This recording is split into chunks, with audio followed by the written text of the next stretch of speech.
normally I would say thank you in person, but we just can't figure out how to do that. Break out the Basildon Bond. Have you been watching the Talking Heads? Fantastic. Yes. God, my dad used to write on Basildon Bond. We have reams of the stuff around the house. I see all 4 panelists are wearing glasses, and I'm the only one with stupid bits of reflection in the middle of mine. It's very difficult to avoid that. I know we are all spectators. Brexit sent me blind. I didn't wear glasses till Brexit came along. When are you going to start going back to the office? Well, not till the end of September is the word from on high, and you know, the difficulty is if people aren't hanging around Westminster and I can't take people out to lunch and I can't meet colleagues, then the danger is I get on the train from Brighton, I go to Westminster, get the dreaded tap from the track and trace, and then I have to self-isolate, and my kids can't go to school and the rest of it. So the upsides are pretty limited. Yeah. And I'm going to start broadcasting now to let people in. Okay. That's code for Anand, shut up.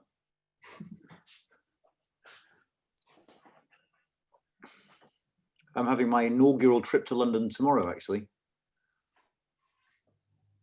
Anything special? Well, yeah, I've got a meeting, and the guy, who I won't name now because we're live, but just said, is there any way you can meet in person? And I said, all right. I'm pathetically excited about the whole thing. Must be something secret. Yeah? Must be something secret. Well, I just want to share it with the tens of thousands who are going to be viewing this event. No, if your meeting is in somebody in person, then that means that they obviously don't want a record of the meeting. Good. Can I come, Anand? I'll report back to you. Oh my God, we've got something in Q&A already.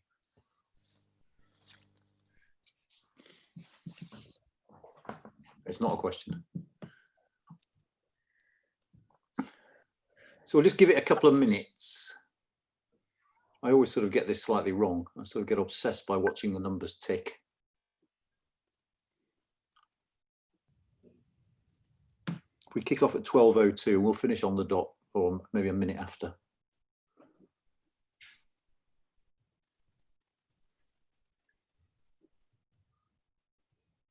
Incidentally, for the 4 of you, just keep an eye on the Q&A if you can see it. There are now 4. Yeah. Anand, do you want us to mute our mics when we're not talking? If you remember, yeah, there's no feedback that I can hear at the moment, so it's not massively important, but it's generally safer, I think. Okay, I think we should make a start. Good afternoon, everyone. Welcome to the next of these Isolation Insight events, this one dealing with devolution. Let me say at the start what I always forget to say at the start at these events, which is please submit your questions using the Q&A function at the bottom of your screen. And secondly, because we usually get an awful lot of questions, if you could vote, there's a thumbs up feature, because we're nothing if not populist here. If you can vote for the question you'd most like to have answered, that actually sorts them. And no, I'm not going to say who my in-person meeting is, so don't like that one. It's a waste of your time. Then it sort of sorts them by popularity, which makes life a lot easier for me. We've got about 50 questions submitted in advance, so we're not going to get through all of them, but I will pose the panelists a couple of them. But without further ado, and in the order in which they're going to speak, let me welcome Dan Wincott from University of Cardiff, Nicola McEwen from the University of Edinburgh, Katie Hayward from Queen's University Belfast, and finally Peter Foster from the Financial Times. They're going to make brief introductory remarks, after which we'll go into a discussion and start coming to the questions that you pose. So Dan, can you kick us off? Diolch, thank you very much, Anand. And Prynhawn Da, good afternoon from South Wales. Brexit and COVID have both unveiled huge economic, political and social issues in the UK, and put a huge strain on the structures and processes and cultures of the relationship amongst the different parts of the UK. Wales, within that structure, within that culture, is in a distinctive position. In contrast to Scotland and Northern Ireland, the possibility of Wales exiting from the UK is much less likely than for either of those other places. Mark Drakeford, the First Minister in Wales, is both strongly committed to the UK Union and strongly committed to devolution, whereas the First Minister in Scotland has the objective of Scottish independence, and the Deputy First Minister in Northern Ireland would like to see a united Ireland. But every First Minister in Wales has always been committed to the Union as well as committed to devolution. Moreover, in Wales, a majority of the population living in the country voted for Brexit, which changes the political dynamics somewhat. Wales has a long and heavily populated border with England, and lots of people cross that border more or less on a daily basis. And also, and this may be a slightly obscure point for many people, but in legal terms, England and Wales form one legal jurisdiction, whereas Scotland and Northern Ireland are both distinct and separate legal jurisdictions. And that has, I think, huge ramifications for the operation of a range of policy areas. So for example, in the current COVID pandemic, the ONS routinely reports on care home deaths on an England and Wales basis, even though the policy regimes that govern care homes are quite distinct in those two places. And I don't really know why that is, but I can only imagine that it's a legacy of this shared jurisdiction. Within that setting then, how do Wales and Westminster relate to one another? How do they fit in to the broad institutional pattern of so-called intergovernmental relations and the culture of intergovernmental relations? IGR, there's an unpleasant alphabet soup of terms in this area, but IGR in the UK, I think everyone who's studied it would agree, is a poorly developed and weak system that long before Brexit had kind of fallen into disuse. There was an attempt to rebuild the joint ministerial committees, JMCs, that are the main vehicle for intergovernmental relations after the Brexit referendum. But that attempt was in fits and starts. It was half-hearted. Before he became First Minister, Mark Drakeford was the Brexit minister in the Welsh government. And I recall a few years ago, he tweeted out about going to a JMC meeting in London. He was on a train leaving Cardiff, so the train had left Cardiff. And at that point, he still didn't know where in London the meeting was going to be held. So there was a sense of making things up as you were going along with these intergovernmental relationship arrangements. And I think that reflects a sort of deeper mindset, a kind of SW1 way of looking at the UK, which is essentially kind of Anglo-British in its character. Some people sometimes talk about devolution as marked by a practice of devolving and forgetting from Whitehall. Whitehall sort of forgets that it's handed over powers in significant areas to Wales, Scotland, and Northern Ireland, and it wants to get on with governing with as much autonomy as it can manage over matters of high politics. So it wants to maximize its scope for action and kind of finds intergovernmental relations as a sort of unfortunate set of shackles that limit its range of autonomy. There are real ambiguities in the structure of devolution. In both Scotland and Wales, for example, the current statutory basis for devolution describes the institutions as permanent. And yet the Westminster Parliament remains sovereign, which presumably means it can change those institutions whenever it would like. Those intergovernmental relation structures had effectively broken down completely by the end of January as the COVID pandemic hit.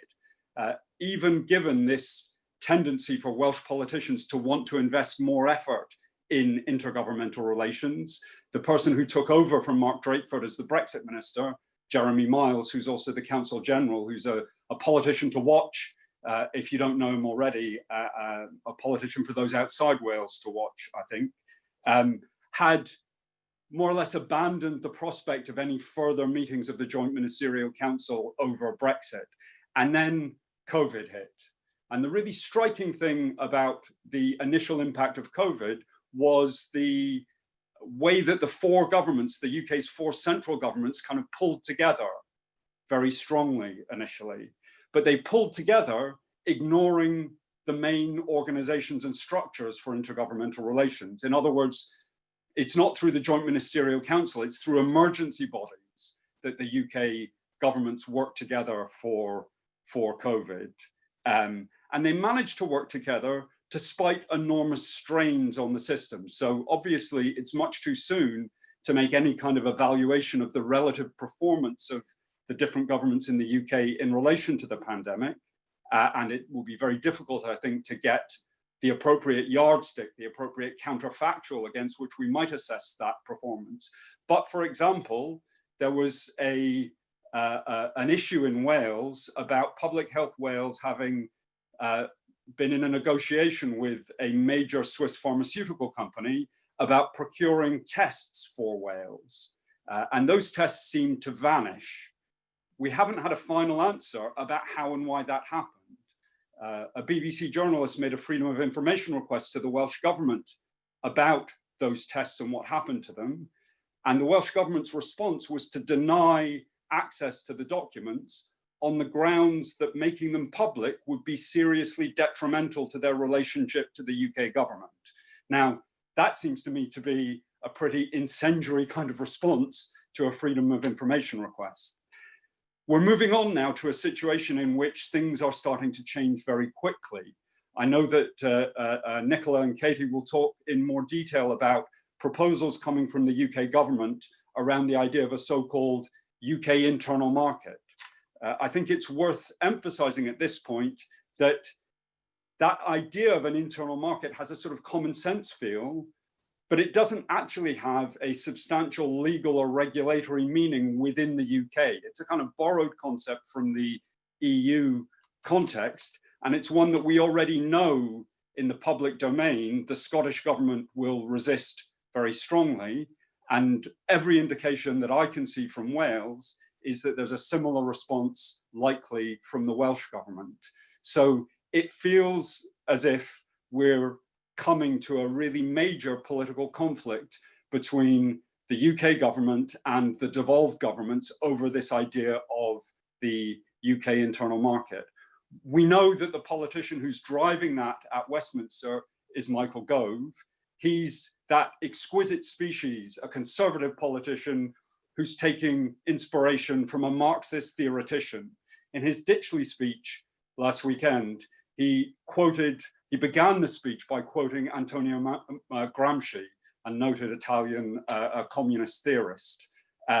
So I think that gives us an indication that there's a real appetite for radical change from the government at Westminster. There's a sense then that the government at Westminster is looking to rebuild the ship of state whilst it's at sea, in a storm, having fallen out with politicians from some other parts of the country, indeed, from other parts of the state, indeed, sometimes appearing almost to pick fights with them about things like whether or not a border exists between Scotland and England.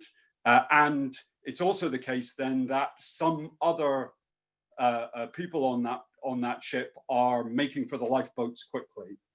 So we're in for, I think, some really dramatic politics around devolution, Brexit, and COVID over the next period of time. Thank you. Thanks ever so much, Dan. That was fascinating. Just to reiterate, do send your questions in, and do try and like those questions sent in by others that you want me to pose to the panelists. Nicola, over to you. Thanks, Anand. I agree with everything that Dan has just been speaking about, and clearly coming down the track are really major challenges for devolution from post-COVID recovery, which will have a significant impact on devolved competences, from Brexit and the aftermath of Brexit, whether it's negotiating trade deals that intersect with devolved responsibilities, or the governing of the internal market once we leave the regulatory umbrella of the European Union. Now, how the UK government deals with all of that will not only have a potentially profound effect on devolution, but also on the future of the Union.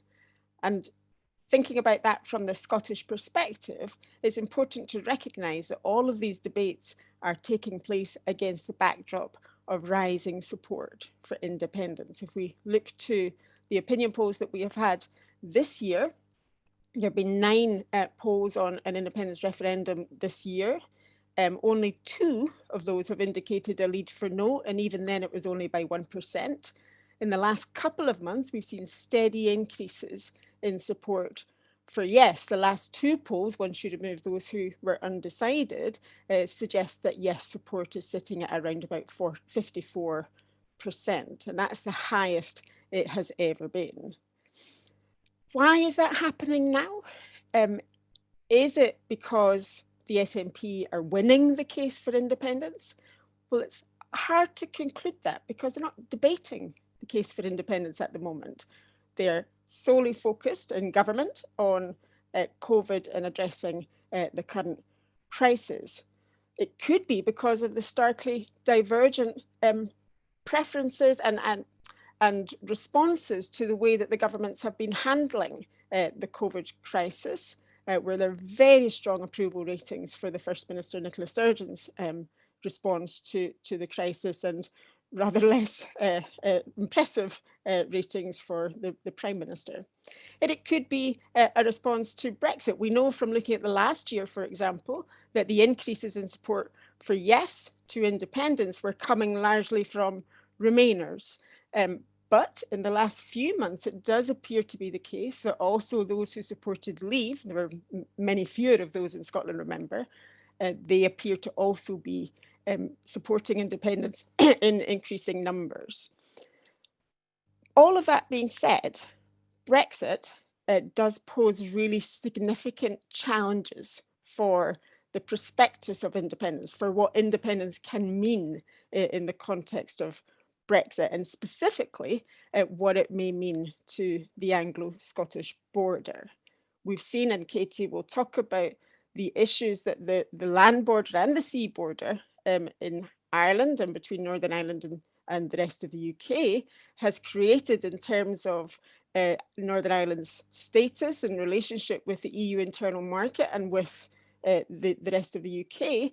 And that's been really difficult to address. Now, translate that to a post-independent Scotland, where you wouldn't be talking about partial integration into the EU internal market, but assuming an independent Scotland were seeking to rejoin the European Union, or at least be fully embedded within the European internal market, then you would be looking at a much more stark set of challenges on the border between England and Scotland. Not impossible to deal with, but certainly more challenging than the circumstances that prevailed in 2014, and we're not yet seeing any of the suggested solutions to that for a future independence referendum.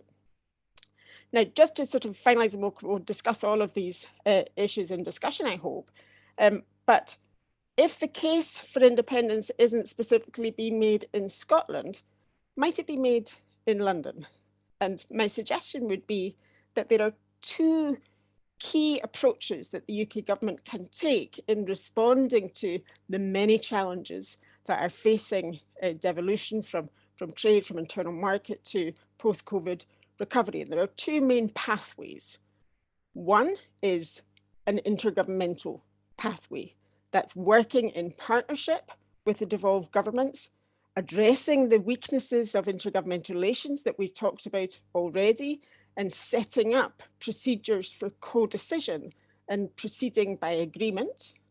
And there is very little appetite for doing that. The other is a pathway that takes them towards more centralisation, more centralised control over some of these challenging circumstances, which might fit with a broader agenda of taking back control and protecting national sovereignty, but would, I suggest, have really high risks for future relationships within these islands and potentially for the future of the Union. Thank you. Thanks, Nicola. While I've got you, I mean, there are questions that are targeting sort of specific issues and I think specific people. So Mark Petit's question's up there. We might as well get this out of the way, I think, because it's a big question, isn't it? Which is, you know, assume the SNP wins a landslide next year, Johnson refuses IndyRef 2, what the hell happens after that? Well, then we try to see what plan B might be, and it isn't obvious. So it's quite clear that Nicola Sturgeon does not want to proceed with a referendum that isn't through the similar consensual process that was there in 2014, and for very good reason. One, she doesn't want to recreate a situation in Scotland that we've seen in Catalonia, where even if you have a majority yes vote, it's not recognised by either the UK government or the international community. And we've seen from the Brexit referendum that winning a vote is only the very first step in a long process of negotiated transition to a new constitutional settlement. Relationships will have to be built and maintained anyway under whatever constitutional settlement. So I don't know the answer to that. I'm sure there are lawyers thinking through the implications of that. And do I think Boris Johnson will concede to a Section 30 order? No, I don't. But I think the hope is that the pressure builds so much that it becomes very difficult for him to resist that. But then we will see. Brilliant. Thanks ever so much. Katie, over to you. Thanks very much, Shannon, and hello, everybody. So I'm just going to, in my opening remarks, just sort of set the scene, really, and address like 3 issues, which is basically, what does the handling of the COVID-19 crisis tell us about the state of the executive in Northern Ireland? And then why is that significant for the implementation of the protocol? And then looking ahead, a couple of the key issues around the consequences of the protocol for Northern Ireland's place in the UK internal market, etc. So just first and foremost, so what does COVID tell us about the state of the executive? So on the positive side, after a rather wobbly start, we have seen that it has a capacity to manage in a crisis. So bear in mind, there are 5 parties in the executive, and they've managed to handle it relatively well. The overall feeling in Northern Ireland that it's gone relatively well. It's also pointed to a reliance on funding from the UK government. Most certainly that has been important in getting through the worst of the crisis so far, and this has been a big, made a big difference, and even the announcements recently have been very much welcomed in Northern Ireland about the additional funding coming forward. And then another key point is that the status of Northern Ireland on the island of Ireland is actually also significant. So we're seeing difficult discussions or complicated discussions today about quarantine, for example, and recognizing that actually privileging those coming from the common travel area, including GB, isn't necessarily the best thing to do to maintain Northern Ireland's R rate in relation to coronavirus. And these are complicated issues, of course. And then also in relation to the island of Ireland, we have North-South cooperation having worked well, and there being a good collaboration and cooperation on key areas in relation to handling the pandemic. So that's all been quite positive. On the negative side, most of you will be aware, there's a bit of a mini crisis at the moment in relation to the executive around the Deputy First Minister attending a funeral of a senior person from Sinn Féin with IRA connections. So the funeral probably story has caused a great stir, mainly in relation to the question of whether she followed her own advice and the advice of the executive. So what does that actually say? And I think it is important to note, it suggests that there are still key suspicions between DUP and Sinn Féin.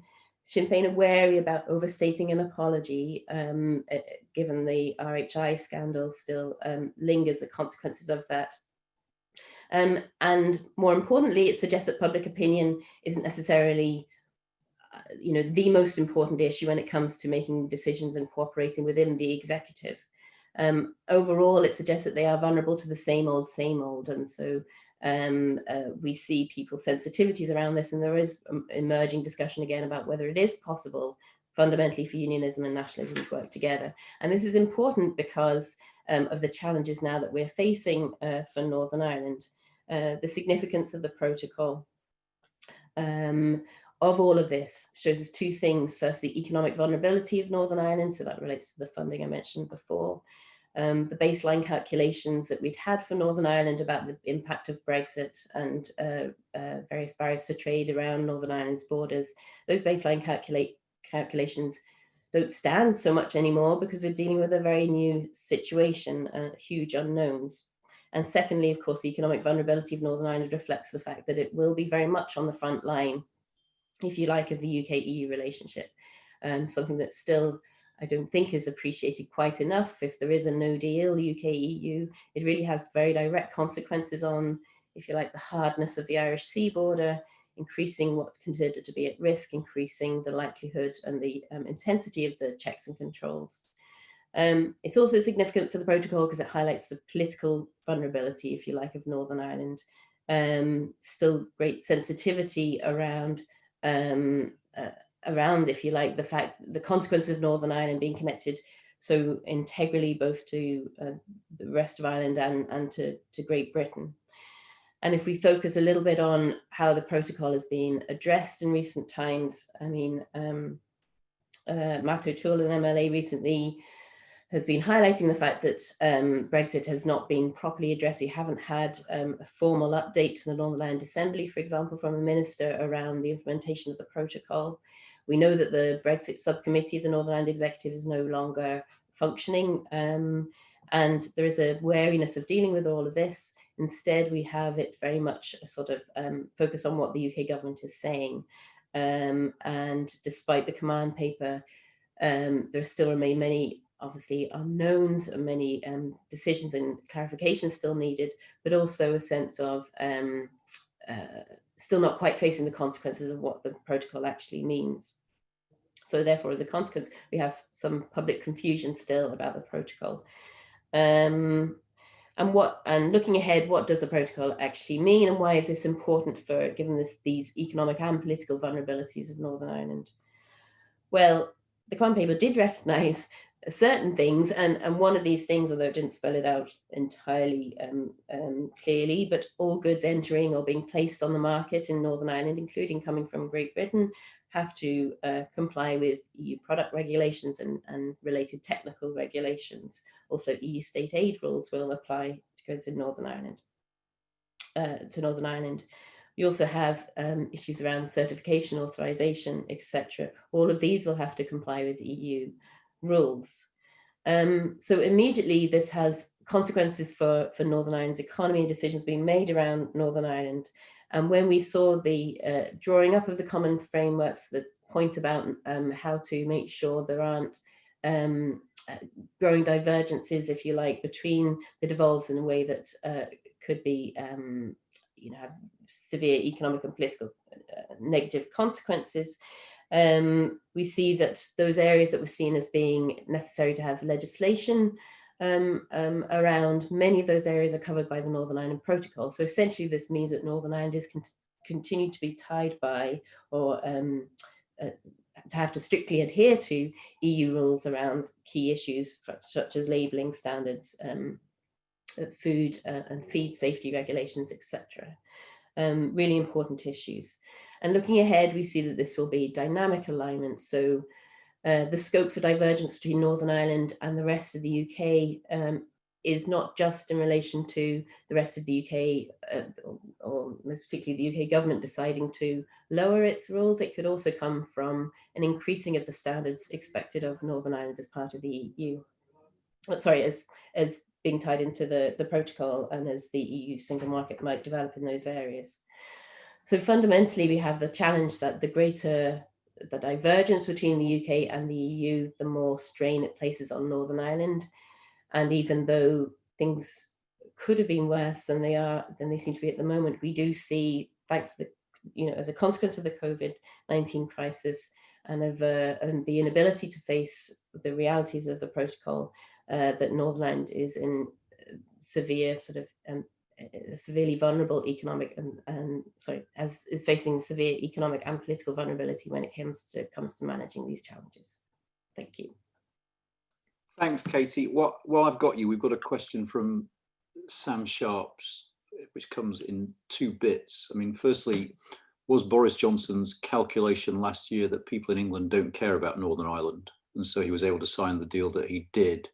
And the second part is there any real political cost to the Prime Minister at this point if he upsets unionists in the province?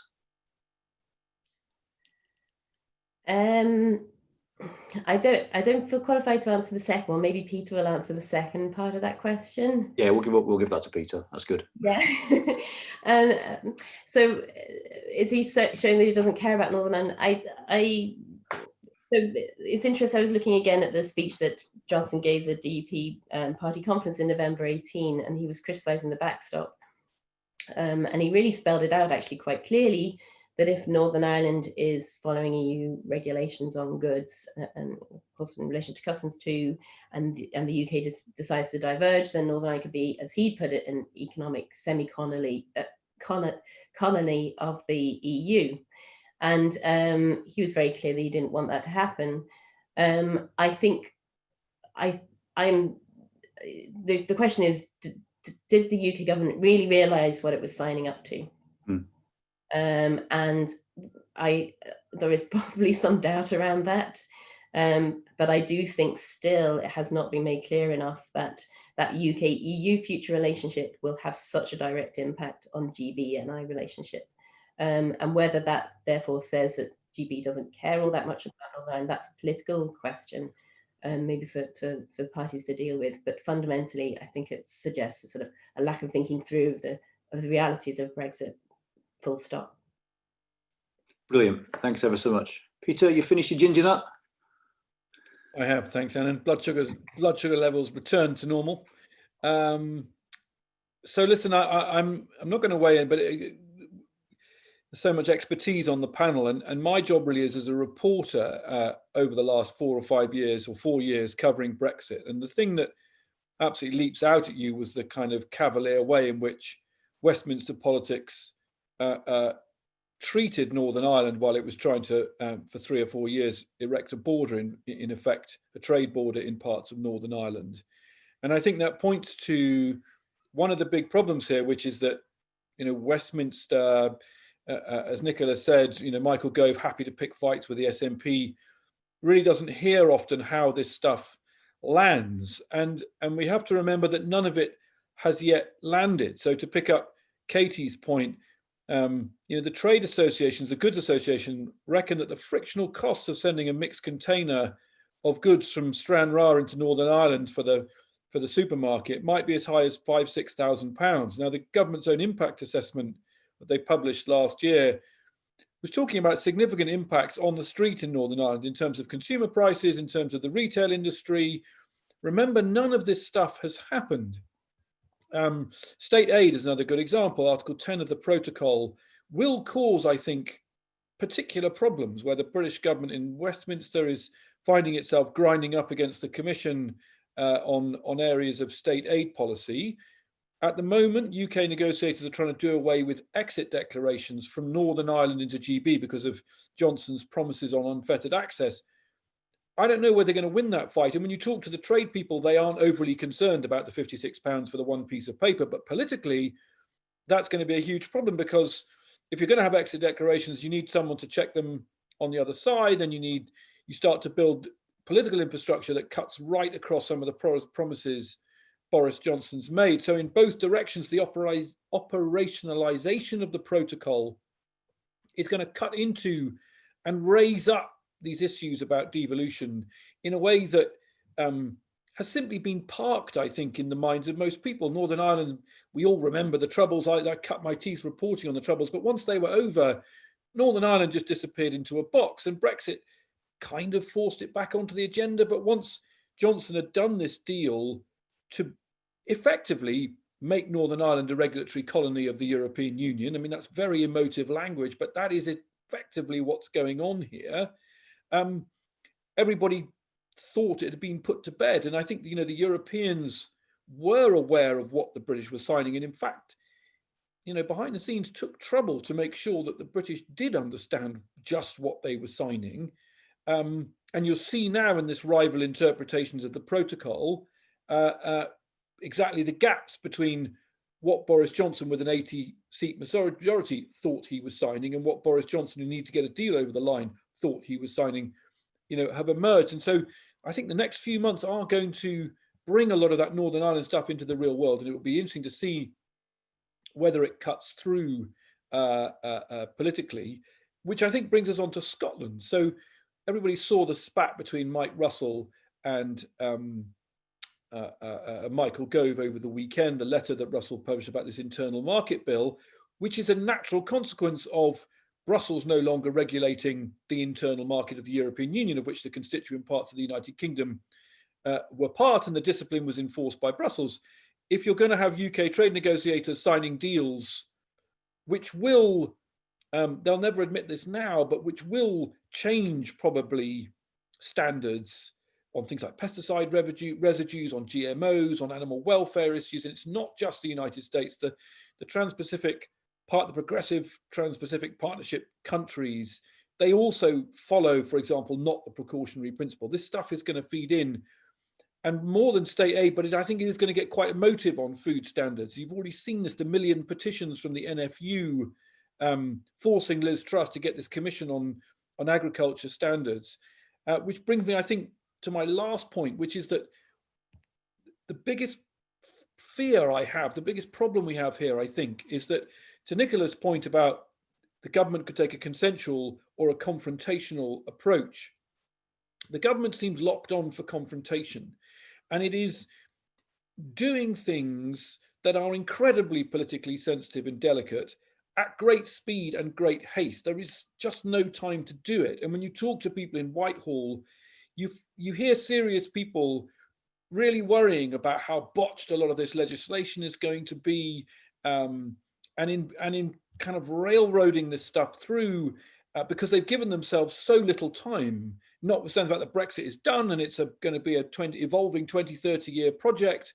They've given themselves so little time that the danger is that that they will end up repenting, not taking a more consensual approach, and not help trying to build structures that that enable some of this stuff to be worked out in a more consensual way. Of course, the problem is, this stuff would be tough at the best of times, but when you've got the SNP and the Tories, literally in diametrically opposing camps, it's clearly going to be very difficult. And I think you will see more and more traction in what we call the national media, but increasingly it often feels like the English media, doesn't it? More and more traction. The story that I wrote with colleagues this week on the internal market bill was on the front page of the Financial Times this morning, which I think is an indication that editors will increasingly start to see this is not just a spat between Scots and English, or Scots and the Northern Irish, but is actually going to get into the blood and bone of British political conflict as Brexit unfolds. Brilliant. Thanks so much, Peter. I make it, if we count the Q&As on here and the ones we were submitted before, we've got over 100 questions. I would hazard a guess we're not going to cover them all. So what I would suggest is you're all welcome to answer all the questions I put to you, but you don't all have to. And we'll leave it at that. And if we dribble slightly over 1 o'clock, I hope it won't be that long, but we'll try and get through what we can. I mean, I've got to kick off with one that came in before from Jess Sargent from an organisation called the IFG. Curious. And what Jess is saying is, it looks like a large part of the government's union strategy is basically just to splash the cash in the devolved nations, as we see through the various COVID schemes that have been unveiled. Is there any evidence at all that this is shifting attitudes in Wales or Northern Ireland or Scotland, that sort of, Rishi Sunak's largesse is a successful strategy?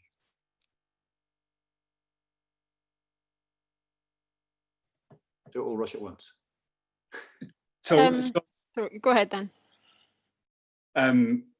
There's been a bit of discussion very recently about the M4 relief road in South Wales, which has been discussed for a very long time, and the First Minister decided not to pursue it. It now looks as if the UK government may implement it, which might be quite popular with significant segments of the population in South Wales, but would raise a fundamental constitutional question about using the power of the purse from Westminster to drive through infrastructural developments, at the same time as a series of long-term infrastructure investments in Wales have been not followed through. So, electrification of the railway only came as far as Cardiff. It didn't go to Swansea. There's an extensive railway line that's a legacy of coal and steel making in South Wales, all of which is at least as bad in terms of the rolling stock as anything in the north of England. It's the Pacer trains. Those are the trains I get most days. None of that is being electrified. There are various tidal lagoon generation projects which have been scrapped. So I think there's a real tension there, which has a constitutional dimension to it. And just while I'm here, I'd say very quickly,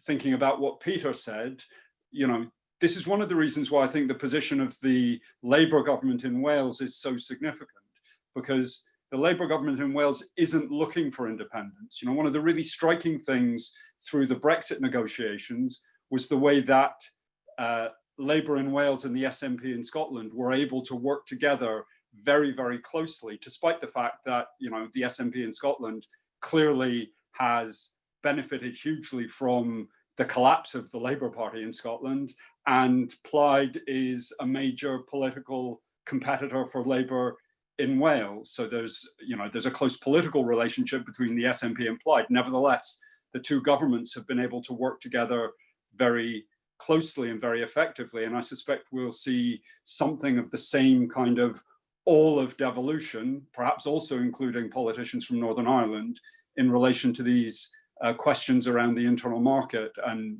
whether an alternative route might not be to include devolved perspectives in the negotiation of trade deals, for example. These are the kinds of issues that are being talked about.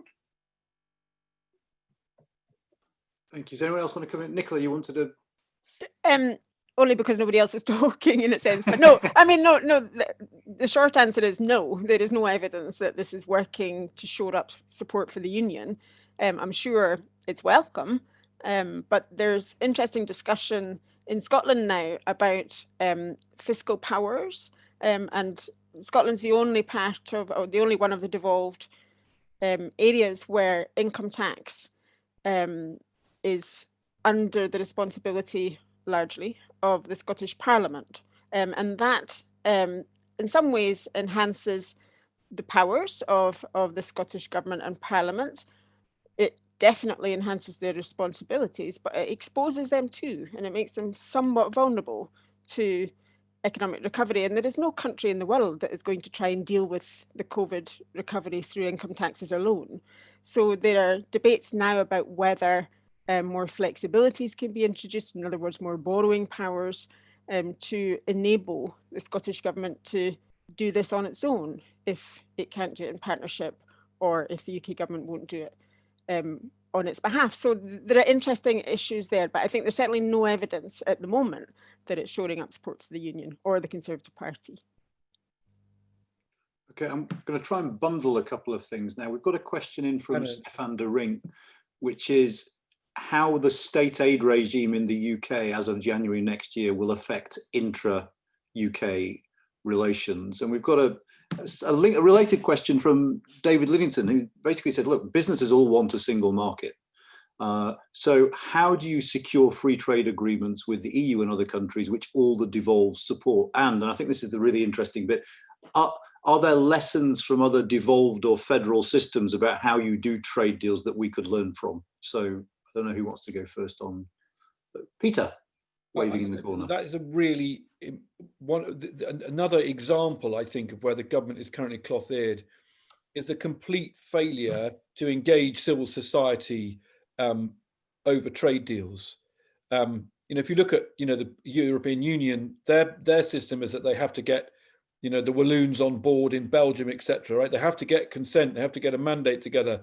But then at least at the end of the day, they know that they can deliver it. But again, you know, 2 years ago, I think I chaired a panel which talked about the need to involve civil society in trade policy because it's so politically divisive, and the government seems to have kind of not clocked how divisive it is, and that people wouldn't go mad about sour crates and chlorinated chicken, etc. And you've seen this million signature petition by the NFU, where, you know, they forced Trust to start this commission on agriculture.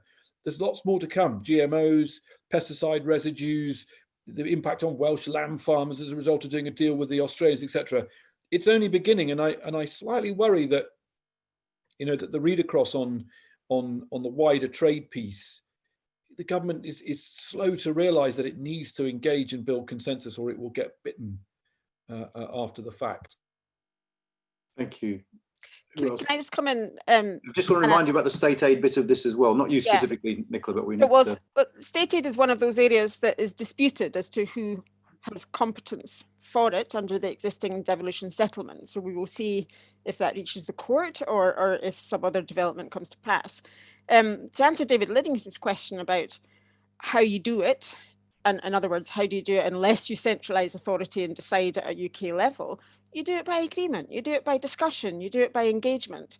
The devolved governments, while I agree with Peter's points, the devolved governments are not civil society stakeholders. They're democratically elected governments with responsibilities. And there are other examples, there are other models, whether it's from Belgium or from Germany or from Canada. In the Canadian context, you have agreements on the internal market that mirrored the international agreements that the federal government negotiated, including the one with the EU. So there is a matching up there, and the provincial governments are able to come together with the federal government to reach agreements, and to there's always going to be a trade-off between balancing market efficiencies with the rationale, I suppose, for many federal or devolved states of allowing local preferences and divergence to match local needs and interests. And that's always going to be a balancing act, but you don't secure a stable balance by shutting out one of the parties to that discussion. Thank you. Dan or Katie, is there anything you want to say? Katie, is there anything you want to say about state aid, given the protocol? You don't have to. I'm not trying to drop you in it, but well, Peter, are you waving at me again? Yeah, well, I have done quite a lot of digging around on state aid, and it's interesting, right? The government says actually that the state aid policy will emerge in tandem with the EU negotiations. So Stefan maybe knows better than anybody else what shared philosophy, as the phrase one EU official used to me, could be, you know, generated that would create an agreement that would enable both sides to respect each other's judicial sovereignty. Officially, the government's position is that there may not even be a regulator, right? In the letter that the minister wrote to the select committee on this, you know, they note that Canada, for example, doesn't have a state aid policy. I'm not sure that that's sustainable, and I think the government knows that. But the regime will emerge in tandem with what they can get away with. Is that the right phrase? In the EU-UK negotiation, and therefore, even if the matter about whether or not it's reserved or not is legislated for before the event, the actual regime itself won't emerge until we see the shape of the final EU-UK deal, assuming we can get there. Thank you. Does anyone else want to? I should say, incidentally, I'm not sure it's that Stefan Doring. There's no, doesn't specify, but let's assume that it is.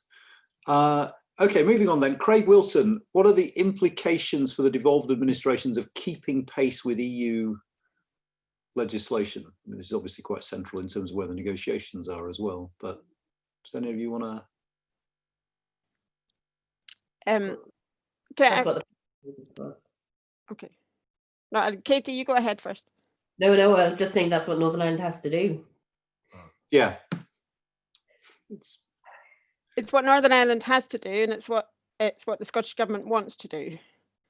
And whether it can will depend on the extent to which there are any constraints on what it can do by, for example, internal market legislation, or even by legislative frameworks if these are agreed. I mean, Sorry, no, go Katie. No, it's just to expand a wee bit. So, so there's a concern that, just to put it simply, that if Northern Ireland is having to follow higher standards, then there's a sort of a natural competitive disadvantage, if you like, to Northern Ireland, depending on how you look at it. So, presumably, you know, cost of production increase, and certainly requirements in relation to labelling, for example, and that this therefore puts Northern Ireland goods, depending on what area you're talking about, but at a disadvantage.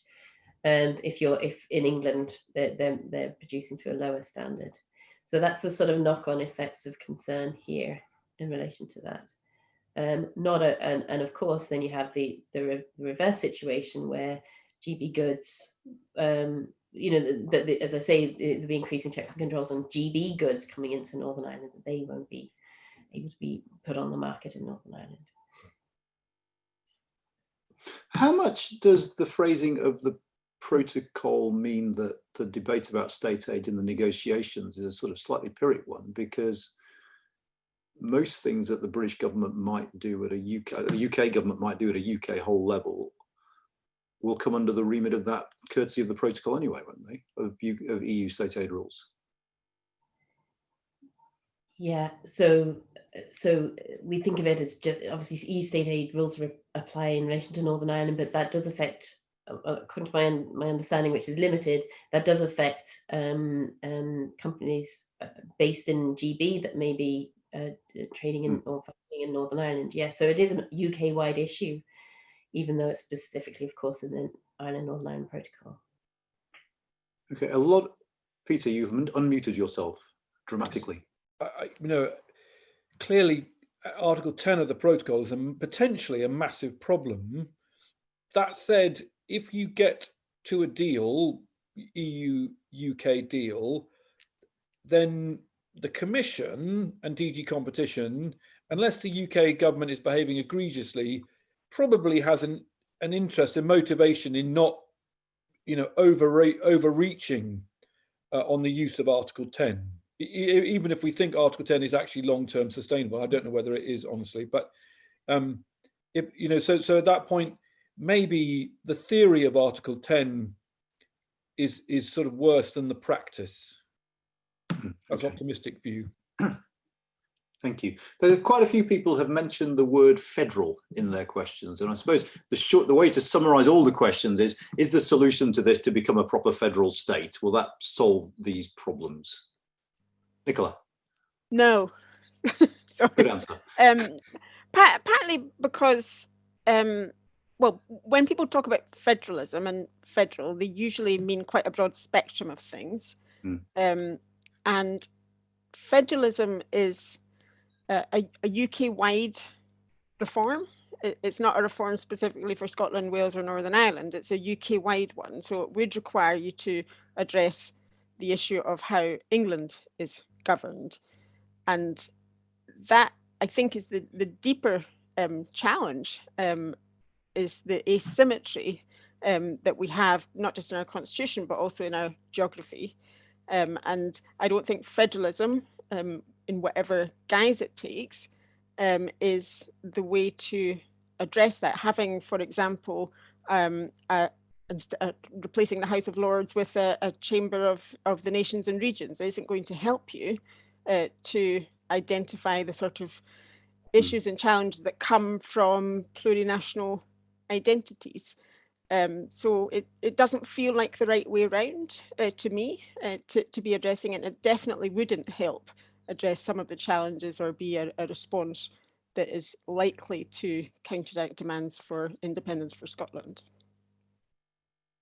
suppose the flip side of that is a question that's coming from Neil Asherson, who asked that when the UK government talks about strengthening the union, does it actually just mean tightening, i.e. exerting greater control from the centre by, for instance, establishing UK bodies paralleling devolved ministries? So actually, does strengthening the UK mean weakening devolution as seen through the eyes of Westminster? It may well do, but there are different ways and different approaches to take that I think may be more advantageous to strengthening the union in the longer term.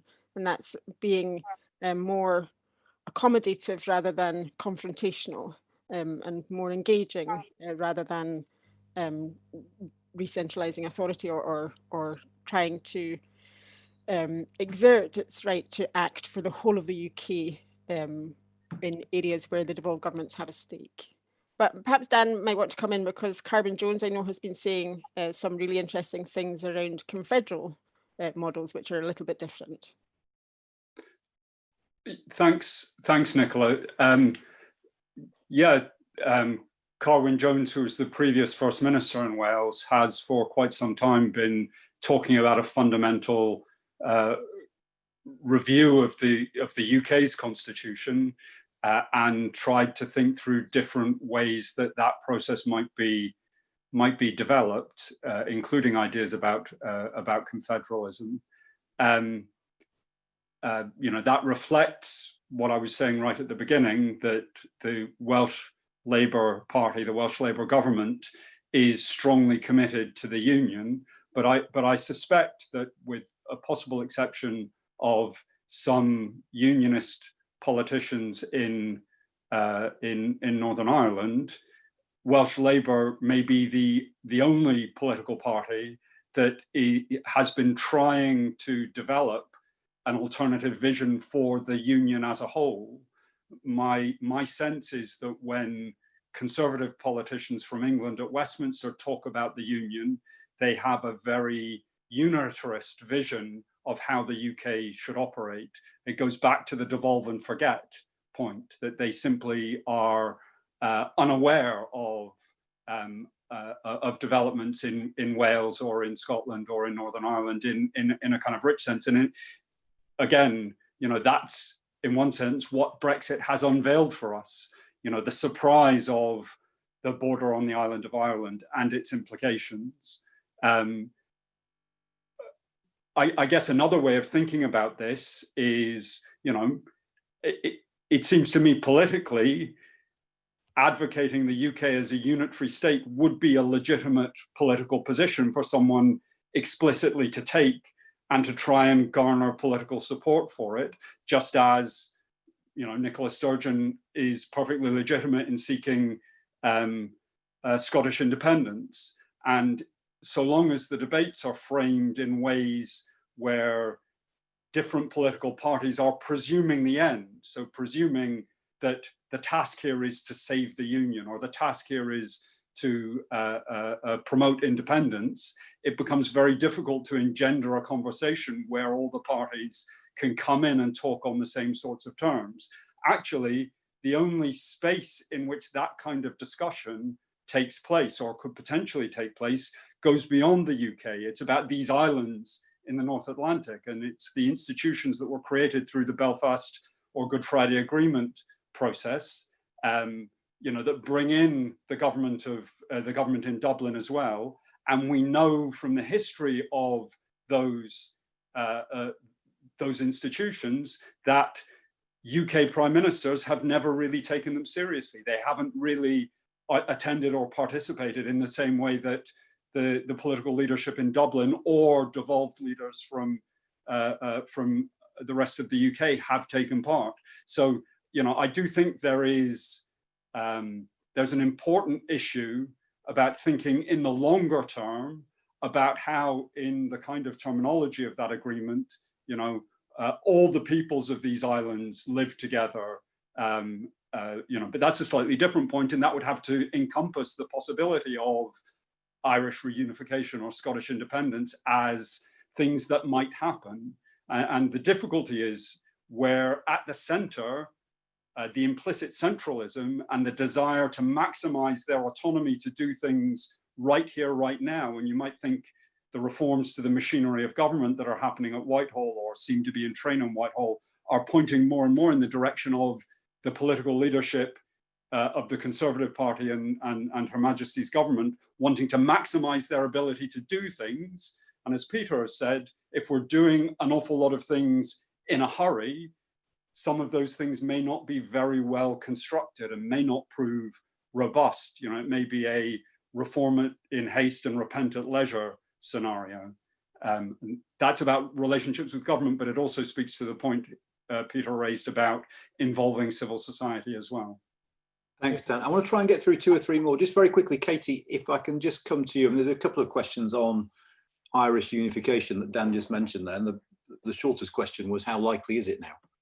Which is probably isn't the easiest question to answer, but if you can talk around that at least. Yeah, I will try and answer that, but just I do want to pick up on that point about the strengthening the union, because in the UK command paper on implementing the protocol, there is the phrase, our approach to implementing the protocol will be guided by our, ambition to strengthen and preserve Northern Ireland's place in the union, which is a very strongly, very explicitly unionist position, which does mark a new sort of departure. Now, in some ways, you could say that's just rhetoric trying to compensate for the actual impact of the protocol. But on the other hand, the fact is that devolution, functioning devolution, and meaningful devolution, if you like, is fundamental to the Good Friday Belfast Agreement, and it's fundamental to nationalists in Northern Ireland's their sense of their acceptance of the way things are at the moment, okay, and basically the fundamental political stability of this place depends on devolution in many ways. And one thing, and to answer the question about independence, what we have seen in the recent Northern Ireland Life and Times survey results are showing this, that nationalists think that Brexit does make a united Ireland more likely. They're increasingly expectant of that. And they're also more in favour of a united Ireland. Now, that doesn't necessarily mean that it's immediately around the corner. One thing that we haven't seen changed, even across various different polls and different types of surveys, we have about 50% or so of people saying that they want Northern Ireland to remain in the UK. That is just a majority, but it's not a particularly, strong majority. So there is a sense that not only could things change, but of course there's an increasing expectation amongst nationalists that things are going to change. And put this all together with the rising rhetoric about unionism from the British government, coinciding with an apparent disregard for the consequences of Brexit and the protocol on Northern Ireland, if you like, then we have a real, sort of a very volatile mixture. It's going to be very difficult for that executive to see its way through. Brilliant, thank you. I'm hoping naively we can have a yes or no for this one, which is, from 2021, is there a way that Wales or Scotland or Northern Ireland can continue to take part in EU-funded programmes, even if the UK government refuses to?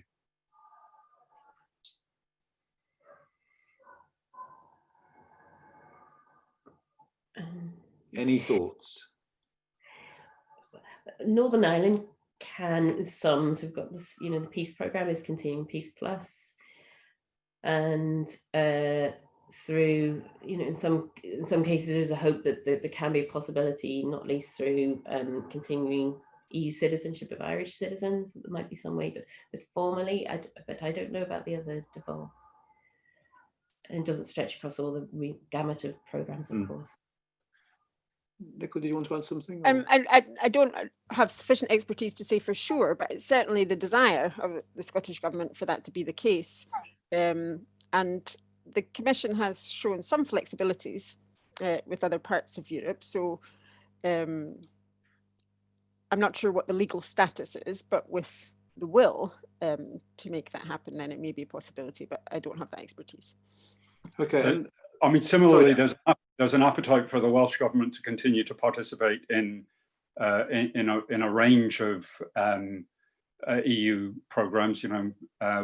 Whether that will be possible or allowed by the UK government. I don't know, Welsh, Scottish, Northern Irish universities continuing to participate in EU research funding structures. I know that kind of thing is of interest to the Welsh government, but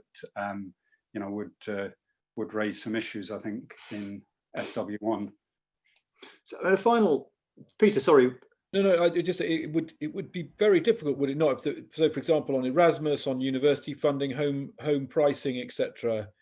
It'd be hard to see what the legal base would be for the Scottish government to go off and strike a deal with the Commission. I'm not sure the Commission would feel that the Scottish government had any locus to do that. One other thing. Dan is absolutely right that Nicola says, well, we need to take a more consensual approach, right? Yes, the UK government has the right to negotiate international treaties, but they are implemented in a devolved way. The really difficult thing you have is that these trade deals require you to make hard choices. So we see DEFRA and DIT and BEIS fighting over this internal market legislation because they frankly can't make those choices. So if you're going to have a consensual negotiation with the Scots and say, well, actually, we want to go off and do chlorinated chicken and pesticide residues and GMOs because we want to do a deal with X, Y, Z, and Scotland says, no, we don't want that because we didn't vote for Brexit and we don't want lower food standards, you're very quickly in a rock and a hard place. As Dan says, when at least one of the parties actively wants independence, it's very difficult to see how you really have an opera. And it seems to me that both sides have pretty much given up on that. Thank you. Just one last thing, which quite a few people have brought up, both on this and in the questions submitted earlier, is about England.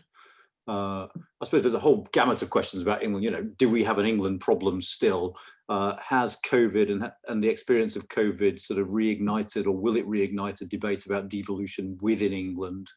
I don't know. I mean, all sorts of issues. I mean, Dan, I know you've written quite a lot about this. I don't know if you've got anything to say about the English issue, but this is going to have to be our last question. So I'll go around you all if you've got, just to see if you've got any final wrapping up comments as well. Dan, do you want to kick us off on this? Yeah, so I mean, I'll take that. It is striking. I think Peter tweeted about this yesterday, that we are hearing a bit more about England in the UK media and from HMG. Equally, though, when Boris Johnson did his conference on Friday, he talked about the British people enjoying a summer. He talked about this country.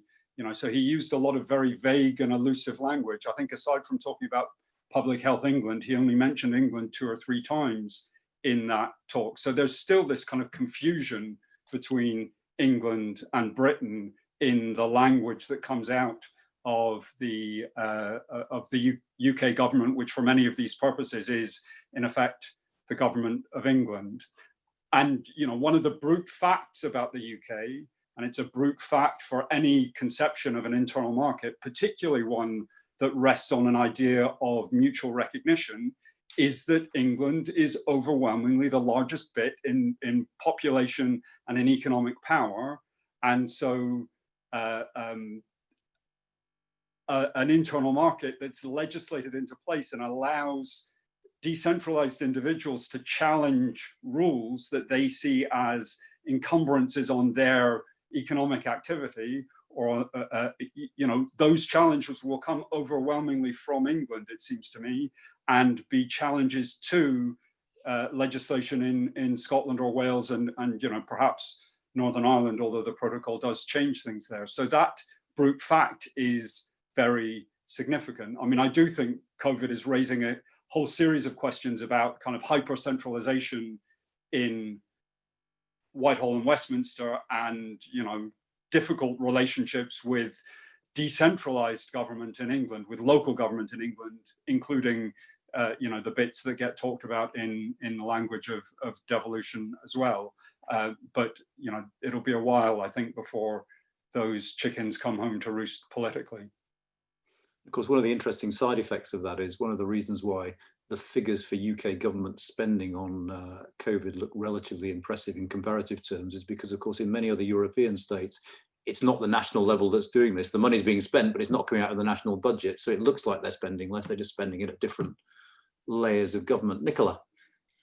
Yeah, if just responding to Peter's comments, I'm not naive enough to think that if you bring everyone around a table, they will all come up with an agreement.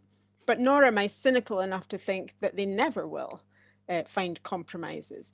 These sorts of issues around trade and markets and cross-border movement, they emerge under any constitutional scenario. They will still be there, even if Scotland were to become an independent state. So these sorts of things have to be managed on an ongoing basis. I can see the attraction from the UK government's perspective of maintaining control of a process, whether it's within Whitehall or between Number 10 and between the UK government and the devolved governments. In the short term, that will help secure decisions, okay? But longer term, it will be more difficult and raise issues that might not have even been foreseen for the lack of engagement. So managing a union, managing a system of multi-level government is an ongoing process. And I think if there is to be a success made of that, if the UK, in other words, is to hold together and be successful together, the way to do that and to strengthen the union in those terms is to work at it and to work at it in cooperation. It may not happen, it may not succeed, we may still see the situations of independence, which for many will be a success in itself. But either way, you still need to have relationships managed on an ongoing basis. Thank you. Katie or Peter, do either of you want to chip in and have the last word? Katie. I don't have the last word, but just to follow on from Nicola's point, it's something that is increasingly apparent is a sort of a parallel between the UK-EU relations and intra-UK relations, and that is the issue of trust. And so the absence of trust, or almost the active, chipping away at trust at the UK-EU level in the language used, in some of the behaviour, etc. This just is sort of also paralleled now within the UK. And we know if we're going to have agreements that work and that function in the best interest of all, then we do need that trust as that context. And it seems very crassing to say, but if anywhere we know that it is in Northern Ireland, and we sort of ignore that at our peril, I think. Thank you. I think we're going to have to end it there, I'm afraid. We might have to think about making these events longer because we've got so many unanswered questions, for which I apologise. We've done our very best. Thank all of you. Thank you to all of you for, I was going to say coming along, for joining in. Let's call it that. Thank you particularly to the panellists. I shall promise you now that if I see any of you in August, I will take you out for a cut price McDonald, courtesy of the Chancellor, if we do it on the right days of the week. And I think we have another event in the pipeline for a couple of weeks' time. So do keep looking at our website. And in the meantime, keep well, take care of yourselves, and we'll see you all soon. Thank you all so much. Bye-bye. Bye.